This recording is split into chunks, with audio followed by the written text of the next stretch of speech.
This is Sky News with Chloe Potter.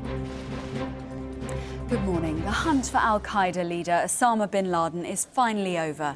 After a 6-year covert operation, he was tracked down to a luxury compound in Pakistan. 2 Britons ended up being shot dead in a dangerous neighbourhood far away from any recognised tourist areas. With the protests now seen in Bahrain, Yemen and Libya, the spread of unrest could continue across the region. Well, let's cross live to the Ministry of Defence, and Sky's Neil Patterson is there. Neil, is this the first sign of mission creep? What will the clampdown in Bahrain mean for the other protest movements? Well, let's get more now on the assassination of Afghanistan's former president. Joining us on the line from Kabul is journalist Jennifer Glass. Jennifer, just how significant is this for peace talks in Afghanistan?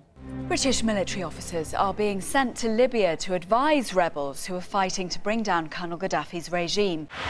The King of Bahrain has tonight asked the Crown Prince to start a national dialogue with all parties to try to resolve the current crisis in the country. Sky News has learned that News Corp is in talks to buy a controlling interest in the company that runs Formula One. It's now been just over 3 years since Meredith was killed, and her family have already had to endure a long, drawn-out court process. Rupert Murdoch got back to his home in New York to the news that he, his family and his company could now face investigation in the US as well as the UK. Chloe, why have police released these pictures now?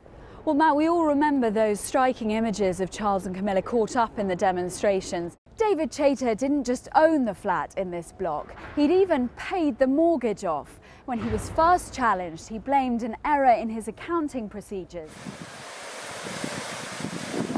At 6 a.m, local residents were woken by screams. Outstretched hands were visible as rescue vessels tried to pull people from the waves, an illustration of the danger and desperation in attempting to seek a better life in a new country. Private Josh Campbell lost both his legs in an explosion. He told us what it was like to wake up to his injury. Where do I go? What's next step? What's happening? Obviously constantly asking nurses and doctors and family what they heard, anything happening, what's happening, am I going to be okay? If you could bottle happiness, it would probably sound like this. Nick Jury teaches over 50s ballroom dancing and knows exactly what they're capable of. How are you feeling now we're on the home straight? Yeah, I'm incredibly excited. You promised me you weren't competitive and you I were was about definitely to fall off overtaking me. then.